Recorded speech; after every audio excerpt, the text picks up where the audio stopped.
Let's get a little bit more on Kent State's perspective when we turn to Sean Eiler from TV2, my alma mater down there at Kent State University. Sean, it's great to have you with us today. Tell me a little bit about the Flashes and what can we expect at the shoe this afternoon?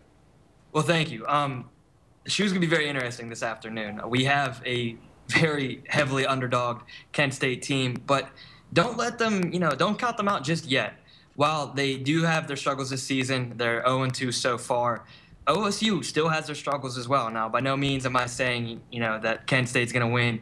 It's going to be a long shot, but Kent State needs to bring their A game. You can expect a team that great defense is going to be the key for them. Their weakness so far, unfortunately, has been the offense. It seems the defense really brings, the workload to the team and, forced 4 turnovers the first game against OU. Offense really couldn't capitalize, and that's been the story of their season. Sean, let's talk a little bit about the makeup of this team, and when you get a chance to play against Ohio State in Ohio Stadium, have the guys talked about that? Because let's face it, guys that start at Mid-American Conference schools are guys that probably are second or third teamers at the Big Ten level, but you never know. Sometimes those guys have the chance to mature and blossom, and this really is a chance for these guys to show, especially when you play a bigger school like Ohio State, a chance to show these bigger schools that, you know what, you made the wrong choice, and I'm glad I went to Kent State.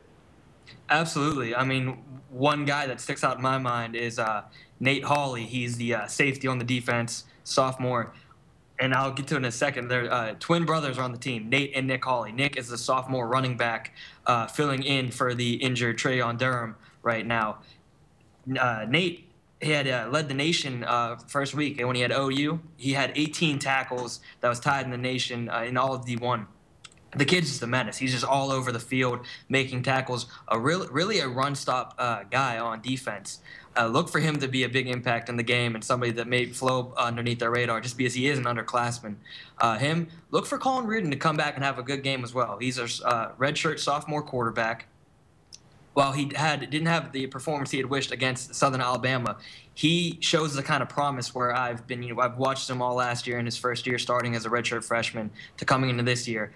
I just look at him and I know his skill set and I know his capabilities, and while it is against a bigger school where most of these guys would be second, third string guys on an OSU depth chart, I don't see Colin Reardon coming in and having 2 back-to-back down weeks. All right, Sean, thank you very much, and we really appreciate you taking the time. Tell everybody TV2 we said hi, and we'll look for your stuff at kentwired.com. Thank you very much. Appreciate it. Will do. Thank you very much.